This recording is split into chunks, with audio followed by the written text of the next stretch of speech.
Selamat pagi, siang, sore, atau malam. Halo teman-teman semua. Perkenalkan, nama saya Ikomang Tresna Suwarnadia.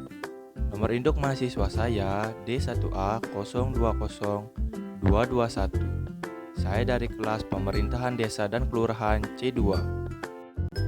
Jadi sebelum kita masuk ke penyelenggara pemerintahan desa, langkah baiknya kita mengetahui pengertian dari desa itu sendiri. Berdasarkan Undang-Undang Nomor 6 Tahun 2014, pengertian desa adalah kesatuan masyarakat hukum yang memiliki batas wilayah yang berwenang untuk mengatur dan mengurus urusan pemerintahan, kepentingan masyarakat setempat berdasarkan prakarsa masyarakat, hak asal-usul dan atau hak tradisional yang diakui dan dihormati dalam sistem pemerintahan negara Kesatuan Republik Indonesia. Jadi di sini penyelenggara pemerintahan desa atau dengan kata lain orang-orang yang menyelenggarakan pemerintahan desa sebagai otonomi terendah atau otonomi terkecil yang ada di Indonesia. Penyelenggara pemerintahan desa yang dijalankan oleh kepala desa dan juga dibantu oleh perangkat desa. Kepala desa merupakan pimpinan atau kepala dari pemerintahan desa yang memiliki masa jabatan selama 6 tahun dan bisa diperpanjang untuk ketiga kali berturut-turut atau tidak. Kepala desa memiliki sebutan-sebutan lain di setiap daerahnya. Jadi, kepala desa bertugas untuk menyelenggarakan pemerintahan desa, melaksanakan pembangunan desa, pembinaan kemasyarakatan desa, dan pemberdayaan masyarakat desa. Jadi yang perlu teman-teman ketahui, wewenang kepala desa yang pertama itu ada memimpin penyelenggaraan pemerintahan desa. Yang kedua, mengangkat dan memberhentikan perangkat desa. Yang ketiga, membina ketentraman dan ketertiban masyarakat desa. Yang keempat, menetapkan peraturan desa. Yang kelima, menetapkan APB desa. Yang perlu kita ketahui, hak dari kepala desa mengusulkan struktur organisasi dan tata kerja pemerintah desa, mengajukan rancangan dan menetapkan peraturan desa, menerima penghasilan tetap setiap bulan, tunjangan, penerimaan lainnya yang sah, serta mendapatkan jaminan kesehatan, mendapatkan cuti, mendapatkan perlindungan hukum atas kebijakan yang dilaksanakan, dan juga memberikan mandat pelaksanaan tugas dan kewajiban lain kepada perangkat desa. Jadi, kewajiban dari kepala desa harus menaati dan menegakkan peraturan perundang-undangan, meningkatkan kesejahteraan masyarakat desa, menyampaikan laporan penyelenggaraan kepada bupati atau wali kota pada akhir masa periode jabatannya, menyampaikan laporan penyelenggaraan pemerintahan desa setiap akhir tahun anggaran kepada bupati atau wali kota. Setelah kita memahami apa saja tugas, hak, wewenang, kewajiban kepala desa, maka kita harus tahu bagaimana cara pemilihan kepala desa. Dalam pemilihan kepala desa diselenggarakan secara langsung, umum, bebas, rahasia, jujur, dan juga adil. Badan Permusyawaratan Desa atau BPD menginformasikan kepada kepala desa yang sedang menjabat bahwa berakhirnya masa jabatannya secara tertulis, yang kemudian Pilkades dibentuk oleh BPD. Kepala desa akan dipilih langsung oleh penduduk desa yang memiliki hak suara. Bila Pilkades telah terlaksana, maka calon kepala desa yang terpilih adalah calon dengan perolehan suara terbanyak.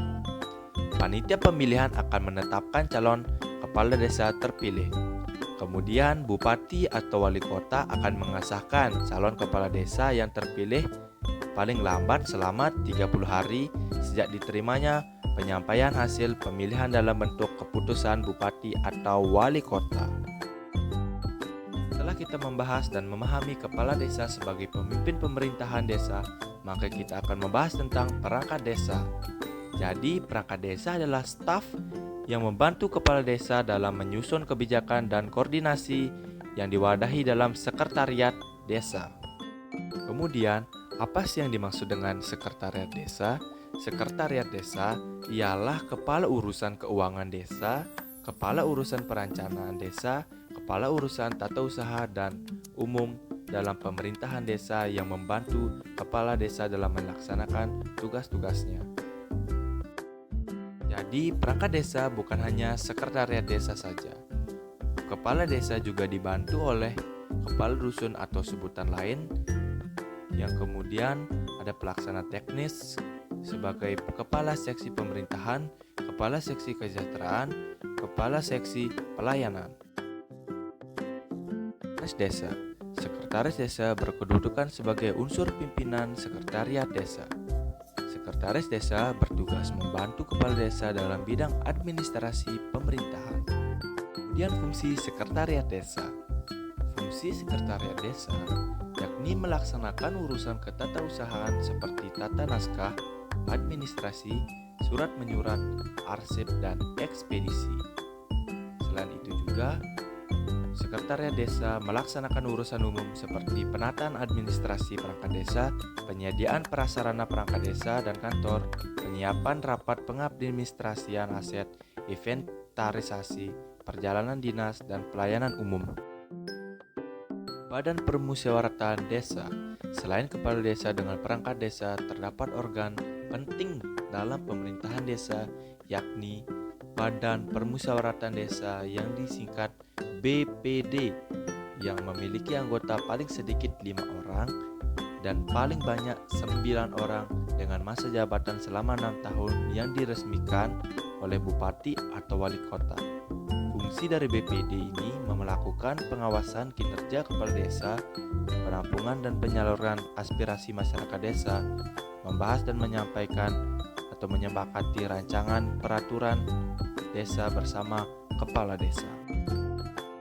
Nah, jadi selain perangkat desa dan juga kepala desa, BPD juga mempunyai tugas, yakni menggali aspirasi masyarakat, menampung aspirasi masyarakat desa, mengelola aspirasi masyarakat desa, menyalurkan aspirasi masyarakat desa, menyelenggarakan musyawarah BPD, menyelenggarakan musyawarah desa, dan juga membentuk panitia pemilihan kepala desa.